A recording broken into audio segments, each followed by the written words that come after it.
रौनक और ईशा एक दूसरे से बहुत प्यार करते थे और जल्द ही शादी भी करने वाले होते हैं। रौनक, मैं हमारी शादी के लिए बहुत एक्साइटेड हूँ। ये देखो, मैंने तो ये वाला लहंगा भी सिलेक्ट किया है ना एकदम सुंदर। हाँ ईशा, ये लहंगा तो तुम पर बहुत जचेगा। और ईशा, मेरा नाम रौनक जरूर है, लेकिन मेरी जिंदगी में असल रौनक तो तुम्हारे कारण ही आई है। बस अब जल्द से जल्द ये 2 महीने गुजर जाए जैसे तैसे, फिर हम दोनों गर्लफ्रेंड बॉयफ्रेंड से पति पत्नी बन जाएंगे। हाँ रौनक, कितना अच्छा लगेगा तभी सब कुछ। मुझे तो सोचकर ही बहुत खुशी हो रही है। लेकिन एक दिन जब रौनक अपने ऑफिस से घर जा रहा होता है, तभी वह ब्रिज क्रॉस करते समय एक लड़की को सुसाइड अटेम्प्ट करते हुए देख लेता है और वो डर के मारे फौरन अपनी गाड़ी को रोक लेता है और उस लड़की को बचाता है। अरे ये क्या कर रही थी तुम? जिंदगी कितनी कीमती है और तुम उसे यूं ही खत्म करने जा रही थी। यूं ही नहीं, मुझे शौक थोड़ी आया है मुंह उठाकर सुसाइड करने का। मैं थक चुकी हूँ अब। 2 साल पहले मेरे मॉम डैड इस दुनिया से चले गए, फिर मैं अकेली पड़ गई और आज वो इंसान जिसके साथ मेरी शादी होने वाली थी, वो भी मुझे छोड़कर चला गया। क्या? हाँ, इसलिए मैं अपनी जान देने जा रही थी। मरने दो मुझे नहीं जीना है। वो लड़की फिर से सुसाइड करने के लिए आगे कूदने ही जा रही होती है, तभी रौनक उसे फिर से खींच लेता है। नहीं, तुम सुसाइड नहीं कर सकती। अरे किसी के छोड़कर जाने से तुम्हारी लाइफ खत्म थोड़ी ना होने वाली है। तो अब तुम ही बताओ, कौन करेगा मेरे साथ शादी? अगर तुम चाहते हो कि मैं तुम्हारी नजरों के सामने ना मरूं, तो कर लो ना मेरे साथ शादी। आज अभी इसी वक्त। मैं अकेली नहीं रहना चाहती इस दुनिया में। क्या? लेकिन मैं। हाँ तुम। अब तुम ही मुझे जीने की उम्मीद दे सकते हो। कर लो मेरे साथ शादी और दे दो मुझे जीने की एक वजह, प्लीज। लेकिन मैं, वो मेरी शादी। नहीं, कुछ मत बोलो। अगर तुमने मेरे साथ आज शादी नहीं की, तो मैं इस ब्रिज से कूदकर अपनी जान दे दूंगी। अरे यार, तुम तो हाथ धोकर ही पीछे पड़ गई मेरे। तुम्हें जो समझना है समझ लो। ठीक है, लगता है तुम्हें मुझसे शादी नहीं करनी है। जाने दो, कोई मुझे नहीं चाहता। किसी को मुझसे शादी नहीं करनी। फिर तो मेरा मरना ही सही रहेगा। अरे नहीं, करूंगा मैं तुम्हारे साथ शादी करूंगा। क्या? Thank you so much. लेकिन तुम्हारा नाम क्या है? रौनक। ग्रेट, मेरा नाम तानिया है। अब मैंने तुम्हारी जिंदगी में अंधेरा और रौनक ला दी है। इस तरह रौनक को ना चाहते हुए भी तानिया के साथ पास के मंदिर में जाकर शादी करनी पड़ती है और अब वो उसके साथ ही रहने लगता है। और उसकी वजह से वो अपनी गर्लफ्रेंड से बहुत दिनों के बाद मिलता है। तभी, कहाँ मुंह मार रहे थे तुम रौनक? ना फोन ना मैसेज। तुम्हारा कहीं और चक्कर तो नहीं चल रहा ना? अरे नहीं ईशा, ये कैसी बातें कर रही हो तुम? हाँ तो और कैसी बातें करूं मैं? तुम्हें पता भी है कितनी परेशान हो गई थी मैं। मेरी जान ही निकल गई थी। अब तुम्हें क्या बताऊं ईशा कि आखिर कौन सी मुसीबत में फंस चुका हूं मैं। मुसीबत? कैसी मुसीबत रौनक? वो बिजनेस के मामले में, नथिंग एल्स। अरे वो तो चलता ही रहेगा ना। 1 महीने बाद मम्मी पापा आ रहे हैं बेंगलोर से, फिर हमारी शादी की तैयारी शुरू होगी। अब बस हमारी शादी के लिए 1.5 मंथ ही बचा है। हाँ ईशा, आई नो। मैं मम्मी जी और पापा जी से मिलने के लिए बहुत बेताब हूँ। आई होप वो जल्दी से आ जाए। रौनक ईशा को कुछ भी नहीं बोल पाता। फिर एक दिन जब वो घर के बाहर कुछ दूर तक चल रहा होता है, तभी उसे एक लड़की अपनी जान बचाते हुए भागती हुई नजर आती है। उसके पीछे गुंडे पड़े होते हैं। ओह नो, ये लड़की, इसकी जान तो खतरे में है। इसके पीछे तो ये कमीने गुंडे पड़े हुए हैं। नहीं नहीं, मुझे इसकी जान बचानी ही होगी, वरना ना जाने ये दरिंदे इसका क्या हाल करेंगे। रौनक सही समय पर पहुंचकर उन गुंडों को मारता है और उस लड़की को बचा लेता है। उस लड़की का नाम शेफाली होता है। शेफाली की माँ खुद एक गुंडी होती है। वो कुछ देर बाद अपनी बेटी से मिलती है। तभी, क्या रे शेफाली, तू कभी नहीं सुधरने वाली और ऐसे ही छुई मुई बनकर रहेगी। अरे तू अपन की बेटी होकर भी ऐसे कैसी हो सकती है? अब क्या करूं माँ, मैं आपकी तरह साहसी और डेरिंगबाज नहीं हूँ। रौनक बेटा, तू ही अपन की बेटी के लिए सही चॉइस लग रहा है अपन को, और अपन की यही इच्छा है कि तू अपन की बेटी के साथ शादी करे, वो भी आज के आज ही, और पूरे मोहल्ले के सामने। क्या? हाँ माँ, वैसे भी रौनक जी मुझे भी बहुत पसंद आए। इन्होंने एकदम से हैंडसम हीरो की तरह एंट्री की और मेरी जान भी बचाई। इनसे शादी करके तो मैं बहुत खुश रहूंगी। नहीं नहीं, ऐसा नहीं हो सकता। ऐसा ही छोएगा, और तू अगर अपन की बात को काटेगा तो अपन तुझे ही काट डालेगा। अपन की बात तेरे मगज में फिट कर ले। खल्ली बल्ली, दिखाओ इसको तुम्हारा दम। तभी उसके माँ के दोनों हट्टे कट्टे बॉडीगार्ड्स रौनक के पास आते हैं। अरे रुको रुको, ठीक है, मैं शादी करने के लिए तैयार हूँ। ये हुई ना बात। अरे जाओ जाओ, पूरे मोहल्ले में डीजे लगा दो। अरे अपन का दामाद आ रेला है भिड़ू। अब एक और बार रौनक को ना चाहते हुए भी शेफाली के साथ शादी करनी पड़ती है। हे भगवान, ये मैं कहाँ फंस गया। अगली बार मैं किसी भी लड़की की जान नहीं बचाऊंगा। साला जिस भी लड़की की जान बचाता हूँ वो बीवी बनकर मेरे ही गले पड़ जाती है। किस सोच में पड़ गए जी? सुहागरात के बारे में सोच रहे हो क्या? अबे यार, ये एक अलग ही एंटीक पीस है। उठा ले मुझे ऊपर वाले, उठा ले। रौनक अब बहुत ही ज्यादा परेशान हो जाता है। अब फिर से इतने दिनों तक ना मिलने के कारण ईशा उस पर भड़क जाती है। रौनक, साफ साफ बता दो मुझे, तुम्हें मुझसे शादी करनी भी है या नहीं? मेरे मम्मी और पापा बेंगलोर से आ भी गए हैं और तुम्हारा अभी तक कोई पता नहीं है। शादी को सिर्फ 15 दिन रह गए हैं। ये तुम क्या बोल रही हो ईशा? मैं तुमसे बहुत प्यार करता हूँ, तो ऑफकोर्स मैं तुम्हारे साथ ही शादी करूंगा ना। रौनक ईशा के मम्मी पापा से मिलता है और अब उसकी फाइनली शादी होने वाली होती है। ईशा अपनी सहेली को कॉन्फ्रेंस कॉल करके अपनी शादी के लिए बुलाती है, और वो सहेलियां और कोई नहीं बल्कि शेफाली और तानिया ही होती है। देखो, मैं तुम दोनों की एक नहीं सुनने वाली। तुम दोनों ने मेरे से पहले शादियां कर ली और मुझे बताया भी नहीं। तुम दोनों को अब मेरी शादी में आना ही पड़ेगा।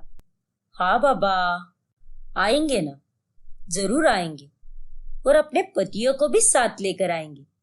क्यों शेफाली? हाँ हाँ, क्यों नहीं। Don't worry Isha. वैसे दुल्हे राजा का फोटो नहीं दिखाया तूने? कौन है वो लकी मैन? मैं तुम्हें कोई फोटो वोटो नहीं भेजने वाली। जब तुम दोनों मेरी शादी में आओगे तभी उसे देख लेना। ठीक है बाबा, चलेगा। अब शादी का दिन आता है। तानिया और शेफाली रौनक को अपने साथ चलने के लिए मैसेज करती है, लेकिन वो उनके मैसेजेस ही नहीं पढ़ता और वो ईशा के साथ शादी करने के लिए जा ही रहा होता है। पर तभी वहां पर चारों का आमना सामना हो जाता है। रौनक, तुम यहाँ, और वो भी ईशा के साथ? क्या? लेकिन तानिया, तुम रौनक को कैसे जानती हो? ये तो मेरा पति है। और तुम्हारी ऐसी की तैसी रौनक, तुम ईशा के साथ शादी करने जा रहे हो? रुको तुम, मैं अभी माँ को बताती हूँ। शेफाली, ये मेरा पति है, तुम्हारा नहीं। इसी ने मुझे मरने से बचाया है और मुझसे शादी की है। नहीं तानिया, इसने मुझे गुंडों से बचाया है और मेरी माँ ने इसकी मेरे साथ शादी कराई है। व्हाट? इसका मतलब तुमने इन दोनों के साथ शादी की है रौनक? इतना बड़ा झूठ, इतना बड़ा धोखा, तुम मेरे साथ ऐसा कैसे कर सकते हो रौनक? मुझे माफ कर दो ईशा, लेकिन मैंने जो भी किया है जानबूझकर नहीं किया है। हालात ही कुछ ऐसे बनते गए कि मुझे ना चाहते हुए भी चुपचाप अपना मुंह बंद रख के जबरदस्ती इन दोनों के साथ शादी करनी पड़ी। मैं इन्हें मना भी नहीं कर पाया। एक तरफ तानिया की जान का सवाल था और एक तरफ शेफाली की माँ का खौफ। फिर रौनक सबको सारी कहानी बताता है और सबको समझ आ जाता है कि रौनक कितनी बुरी तरह फंस चुका है। ईशा, इन दोनों के साथ तो मैंने बिल्कुल सही किया है, लेकिन तुम्हारे साथ अपने दिल, अपने जान के साथ ही गलत कर दिया है। सबसे ज्यादा ठेस तो मैंने तुम्हें पहुंचाई है Isha. I am really sorry. तुम चाहो तो मुझे छोड़कर जा सकती हो। इनफैक्ट अगर तुम तीनों भी मुझे छोड़कर जाना चाहती हो तो मैं तुम्हें नहीं रोकूंगा, पर आई एम सॉरी, मैं मजबूर था और मैंने सब कुछ जानबूझकर नहीं किया है। लेकिन रौनक, मैं तो तुम्हें छोड़कर कहीं नहीं जा सकती। मेरा इस दुनिया में तुम्हारे अलावा और कोई नहीं है, और मैं भी रौनक, और ना ही मैं। आई थिंक इस लड़ाई झगड़े से तो सही यही रहेगा कि हम तीनों भी अपने पति को आपस में बांट ले। ये हम तीनों के साथ 10-10 दिन रहेगा। हाँ, और वो 10 दिन वो जिसके भी साथ रहेगा, बाकी की 2 बीवियां उसे परेशान नहीं करेगी। हाँ रौनक, अब यही सही सॉल्यूशन है। तुम्हारे लिए मैं और तुम्हारी बाकी 2 बीवियां इतना तो सैक्रिफाइस कर ही सकती है, क्योंकि हम तीनों भी तुमसे बहुत प्यार करते हैं और तुम ना चाहते हुए भी इसमें फंस गए हो। ठीक है ईशा, तानिया और शेफाली, जैसा तुम तीनों को ठीक लगे। And thank you so much मुझे और मेरी सिचुएशन को समझने के लिए। इस तरह अंत में रौनक और ईशा की शादी हो जाती है, जिसके बाद वो तीनों के साथ 10-10 दिन साथ में रहता है और इस तरह तीनों को भी एक बराबर में खुश रखता है। ऋषि अपनी माँ कामिनी और बहन ईशा के साथ रहता है। उनके घर पर एक नौकरानी भी रहती है जिसका नाम धानी होता है।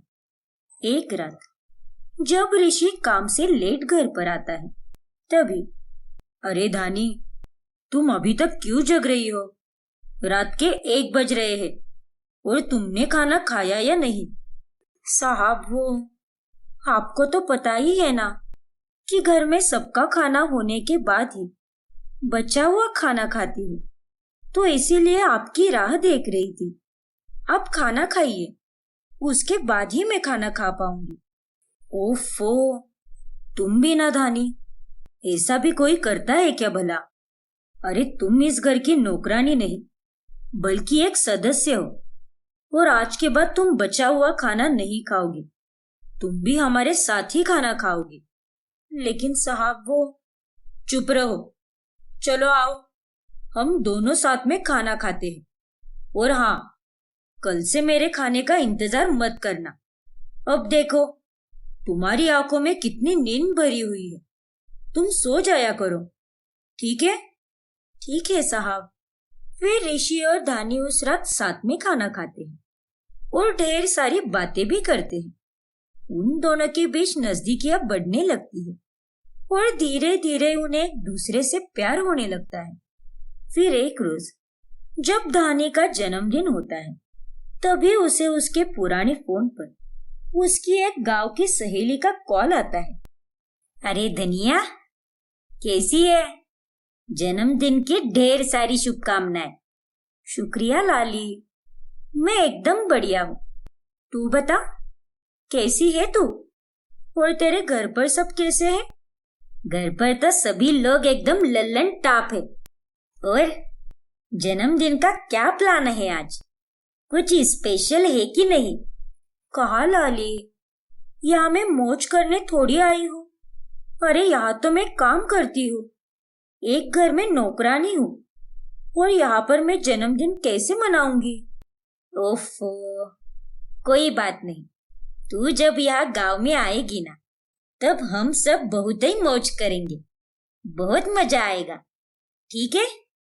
हाँ, बिल्कुल करेंगे। अच्छा ठीक है लाली, अभी मैं फोन रखती हूँ, बहुत काम पड़े हैं यहाँ पर। ऋषि धानी की सारी बातें सुन लेता है। ये क्या? इसका मतलब आज धानी का जन्मदिन है। बेचारी अपना जन्मदिन होकर भी किसी को कुछ नहीं बता पा रही और ना ही उसे मना पा रही है। कोई बात नहीं, मैं हूं ना।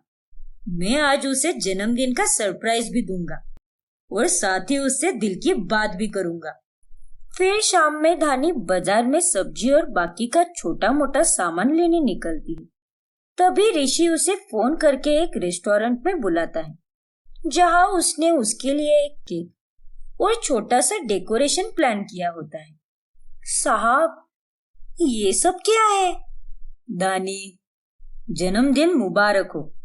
लेकिन आपको कैसे पता चला? अब तुम तो बताने से रहे, लेकिन सुबह तुम जब अपनी सहेली से बात कर रही थी, तब मैंने तुम्हारी सारी बातें सुन ली। आपका बहुत बहुत धन्यवाद साहब, मैं आपका ये तोहफा कभी नहीं भूलूंगी। Thank you thank you thank you. You are most welcome Dhani. लेकिन आज ये सरप्राइज के साथ ही मुझे तुम्हें कुछ और भी बताना है। बताइए ना साहब। पहले तो ये साहब साहब बोलना बंद करो, तुम मुझे सिर्फ ऋषि कहकर पुकारो। लेकिन धानी, मैं तुमसे प्यार करने लगा हूँ। मुझे तुम्हारा मेरे पास होना बहुत अच्छा लगता है, पता नहीं क्यों, लेकिन अब ऐसा लगता है कि जो भी हो वो तुम हो, तुमसे ही सब कुछ है। क्या? सच में? लेकिन ऋषि, ये आप क्या कह रहे हो? हाँ धानी, यही सच है। ऋषि, एक सिगरेट वाली बात बताओ। अरे मेरी झल्ली, वो सिगरेट नहीं, सीक्रेट होता है। हाँ हाँ, वही। और वो सीक्रेट बात ये है कि मैं आपसे बहुत सारा प्यार करती हूँ। मुझे भी आप बहुत पसंद हो ऋषि। क्या? ओ माय गॉड धानी, ये कहकर तो तुमने मेरा दिन ही बना दिया। ऋषि और धानी बहुत खुश होते हैं और खुशी के मारे एक दूसरे के गले लगते हैं और उसके बाद वो दोनों खाना खाते हैं। लेकिन रेस्टोरेंट के पास से गुजर रही ऋषि की बहन ईशा ये सब देख लेती है और वो गुस्से से आग बबूला हो जाती है। What the hell? ये सब मैं क्या देख रही हूँ? ऋषि भाई और धानी के साथ? इनके तो कुछ ज्यादा ही पर निकल रहे हैं। इनके पर तो काटने ही पड़ेंगे। फिर ईशा घर जाकर कामिनी को सारी बातें बताती है। हे खाटू महाराज, जे मैं क्या सुन रही हूँ? हाँ माँ, आपने बिल्कुल सही सुना।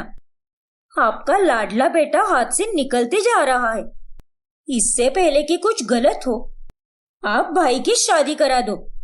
हाँ ईशा, तू बिल्कुल सही कह रही है, लेकिन हम उस नौकरानी धानी को काम से नहीं निकाल सकते, क्योंकि वो बहुत ही अच्छा काम करती है।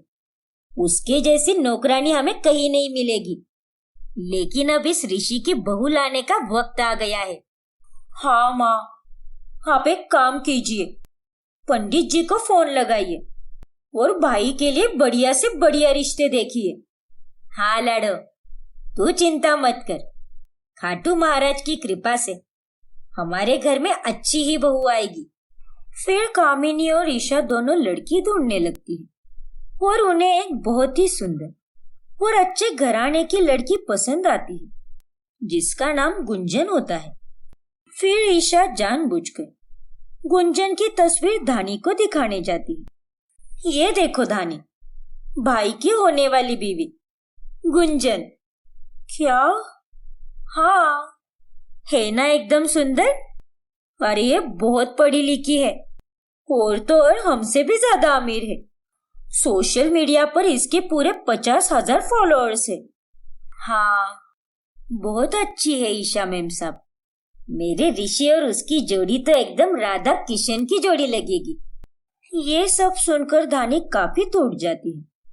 फिर वो रात में छत पर ऋषि को सारी बातें बताती है। ऋषि, मैं आपके लिए नहीं बनी हूँ। मैं एक नौकरानी हूँ और एक नौकरानी किसी अच्छे घर की बहू नहीं बन सकती। ये बात आपको समझनी होगी। हमारे इस रिश्ते का कोई भविष्य नहीं हो सकता। ऐसा किसने कहा तुमसे? और आज ये तुम कैसी बातें कर रही हो? प्लीज ऐसे मत बोलो। मैं तुमसे बहुत प्यार करता हूँ, लेकिन आप इतने पढ़े लिखे हो, फिर आप अपनी जिंदगी मेरे पीछे खराब क्यों करना चाहते हो? और हमारी शादी के कारण आपके अपनों का दिल भी दुखेगा। नहीं दानी, माँ और ईशा ने चाहे मेरे लिए जो भी तय किया हो, मुझे उसे कोई फर्क नहीं पड़ता। मैं सिर्फ और सिर्फ तुमसे प्यार करता हूँ और तुमसे ही शादी करूंगा। फिर अगले दिन ऋषि ईशा और कामिनी को सारी सच्चाई बताता है। हाँ माँ, आपने बिल्कुल सही सुना। मैं सिर्फ और सिर्फ धानी से प्यार करता हूँ और उसके साथ ही शादी करना चाहता हूँ। अरे भाई, आपके दिमाग में जंग लग गया है क्या? आपको पता भी है कि आप क्या बोले जा रहे हो? हाँ ईशा, मैं पूरे होशो आवाज में बोल रहा हूँ। अरे नालायक लड़के, सारी लड़कियां क्या मर गई थी क्या, जो तुझे इस 2 कौड़ी की नौकरानी से प्यार हुआ? बेशरम कहीं का। माँ, धानी के लिए प्लीज ऐसे मत बोलिए। वो बहुत अच्छी लड़की है। अरे वो नौकरानी है तो क्या हुआ? वो मेरी बीवी नहीं बन सकती क्या? नहीं बन सकती? अरे अगर एक नौकरानी को हमने अपनी बहू बनाया तो हमारी सारी इज्जत मिट्टी में मिल जाएगी। मेरे कारण आप लोग मत लड़िए, मुझे माफ कर दीजिए प्लीज। बड़ी मालकिन, ईशा मैम साहब, मैं आप लोगों से वादा करती हूँ कि मैं ऋषि साहब से कभी बात नहीं करूंगी, लेकिन प्लीज इस सब के कारण आप लोग मुझे काम से मत निकालो। मुझे पैसों की बहुत जरूरत है। मैं आप लोगों के सामने हाथ जोड़ती हूँ, प्लीज मुझे काम से मत निकालो। ठीक है, लेकिन ऋषि, तुझे भी मेरी बात माननी होगी। तू भी आज के बाद इस नौकरानी से बात नहीं करेगा और हम जो कहेंगे वही करेगा। फिर उस दिन के बाद से घर में शांति भरा वातावरण होता है। धानी और ऋषि एक दूसरे से बात ही नहीं करते थे और इसी वजह से ऋषि दुखी रहने लगता है। ईशा बेटी, देख तो तेरा भाई कैसे देवदास बना बैठा है। मुझसे तो ये सब देखा नहीं जा रहा बेटा। अरे माँ, आप बिल्कुल भी चिंता मत करो, क्योंकि मैं जानती हूँ कि भाई का मूड कैसे ठीक करना है। मैं अब भी उनके लिए उनके फेवरेट कपकेक बनाती हूँ। वो उन्हें देखकर बहुत खुश हो जाएंगे और पेट भर कर खाएंगे। फिर ईशा ऋषि के फेवरेट कपकेक बनाने लगती है और तभी अचानक से ओवन हीट होकर ब्लास्ट हो जाता है, जिस कारण रसोई में आग लग जाती है। बचाओ बचाओ माँ, भाई, हे भगवान, ये क्या हुआ? फिर धानी अपनी जान की परवाह किए बगैर उस फैलती हुई आग में कूद जाती है और ईशा को बाहर निकालती है।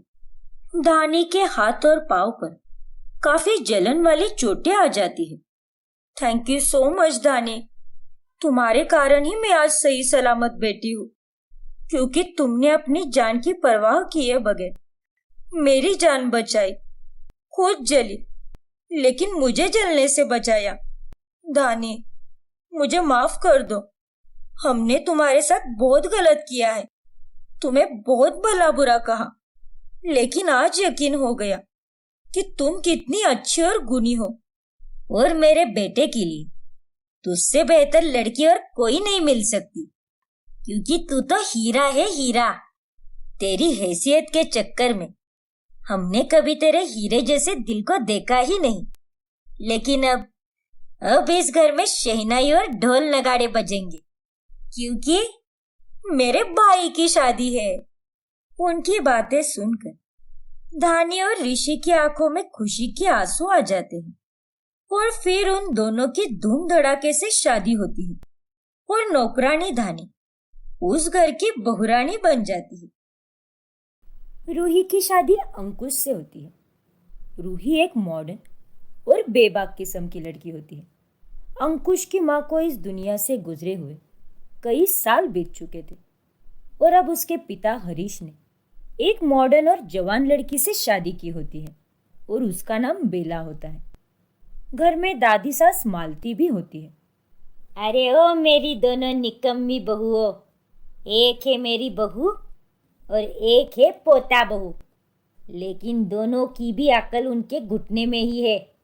खैर रूही, इस चुड़ैल बेला के हाथ का सड़ा हुआ खाना खाकर मैं तो तंग आ गई हूँ। अब तू तो मुझे अच्छा खाना बनाकर खिला दे। आप टेंशन मत लो माँ जी, मैं एकदम धमाकेदार और मसालेदार खाना बनाऊंगी जिसे खाकर तो आप पागल ही हो जाओगी। मेरा मतलब बहुत खुश हो जाओगी। ओ शट अप, भूलो मत, भले ही मैं उम्र में तुम्हारी बराबरी की हूँ, लेकिन हूँ तो तुम्हारी सास ही, और बहू कभी अपनी सास के आगे नहीं जा सकती। क्यों हैरी? बेला डार्लिंग, अब तुम्हारे हाथ का खाना है ही इतना बोरिंग, तो मैं झूठी तारीफ भी क्या ही करूँ। रूही, अब तुम ही हमारी बोरियत दूर कर सकती हो। फिर रूही और बेला दोनों रसोई में खाना बनाने जाती है और उस दिन रूही ने बनाई हुई डिशेस बेला की डिशेस से कई ज्यादा स्वादिष्ट होती है।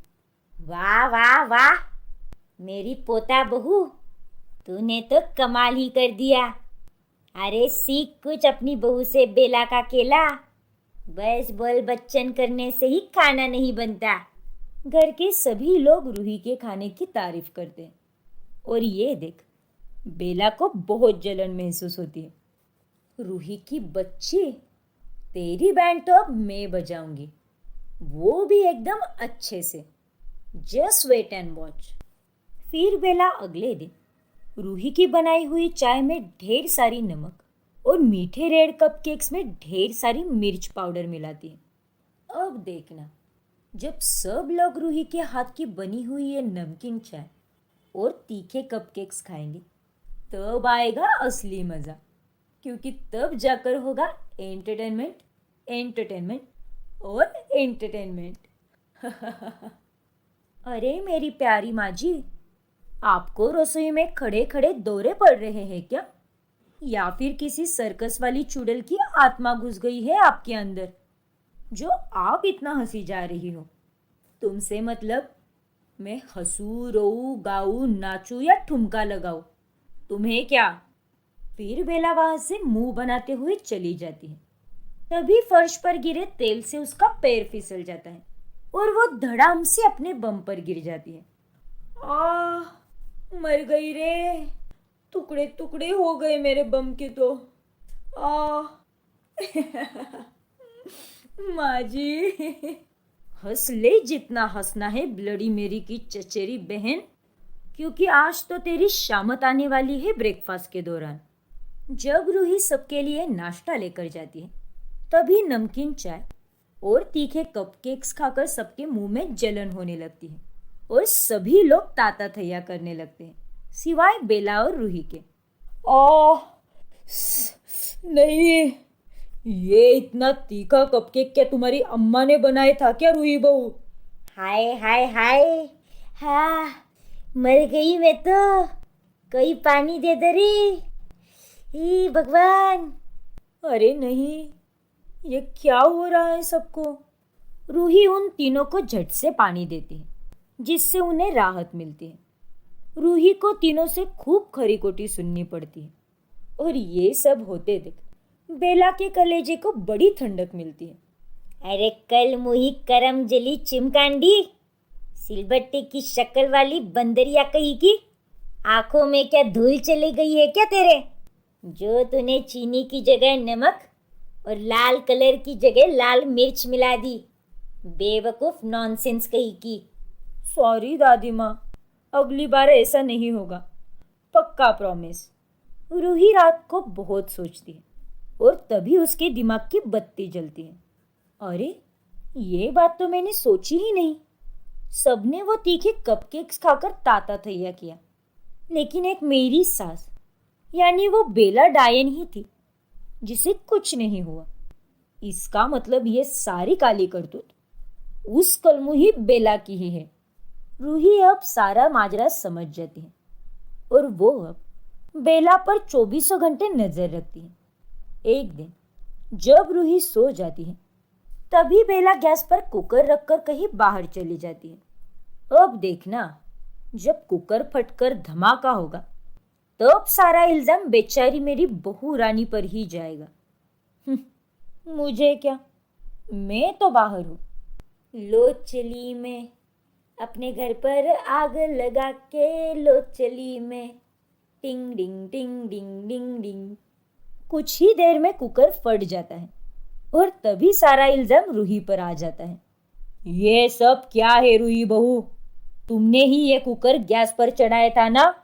हाँ रूही, झूठ बोलेगी तो तेरे पिछवाड़े पर कौवा काटेगा। दादी माँ, मेरा यकीन कीजिए, मैंने ये कुकर गैस पर नहीं चढ़ाया है। अब जाने दो, राई का पहाड़ मत बना। जो हुआ सो हुआ, आइंदा से ध्यान रखो बस। ये जरूर उस चांडाल बेला का ही कारनामा है, इसीलिए वो गायब है यहाँ से। अब आए दिन बेला और रूही के बीच छोटी छोटी बातों को लेकर तू में होने लगती है। ये रूही, तुम तो बहुत ही घटिया खाना बनाती हो। अरे जाओ जाओ माँ जी, घटिया खाना तो आप जैसे घटिया लोग बनाते हैं। क्या कहा तूने? हाँ तो सही तो कहा मैंने। आपको खाना बनाना कहाँ आता है? आपको तो बस दूसरों को चाले चलकर फंसाना आता है। तेरी तो ऐसी की तैसी। दोनों सास बहू एक दूसरे को बेलन से मारने लगती है और तभी वहां पर दादी सास मालती आती है। बंद करो ये जंगली बिल्लियों की तरह लड़ना। और कल मुइयो, अगर तुम दोनों के बीच इतनी ही टेंशन है तो तुम दोनों आपस में एक कुकिंग कंपटीशन कर लो। उसमें जो भी जीतेगा उसे मैं कुछ इनाम में दूंगी। तुम दोनों को 30 मिनट में 3 पकवान बनाने होंगे, वो भी एकदम लज्जतदार और स्वादिष्ट होने चाहिए। इससे पता भी चल जाएगा कि कौन है मास्टर शेफ। बेला और रूही दोनों सास बहू राजी हो जाती। 30 मिनट तक कंपटीशन ही चलता रहता है। रूही तेजी से सारा खाना बनाती है और बेला भी पूरी मेहनत करती है। लेकिन तभी अचानक से आखिरी मिनट में लाइट चली जाती है और फिर 1 मिनट बाद वापस भी आ जाती है। दोनों सास बहू का खाना रेडी होता है। देखिए माँ जी, मैंने कितने बढ़िया पकवान बनाए हैं। अरे दादी माँ, मेरे भी पकवान देखिए, लग रहे हैं ना एकदम फर्स्ट क्लास। 1 मिनट, जरा चक्के तो देखो। फिर मालती उन दोनों के पकवान को चखती है और वो बेला को विजयी घोषित करती है।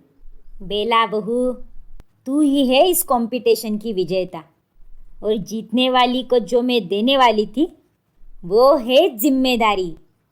अब जबकि बेला बन गई है मास्टर शेफ नंबर 1, इसीलिए अब तू ही बनाएगी तीनों टाइम का खाना।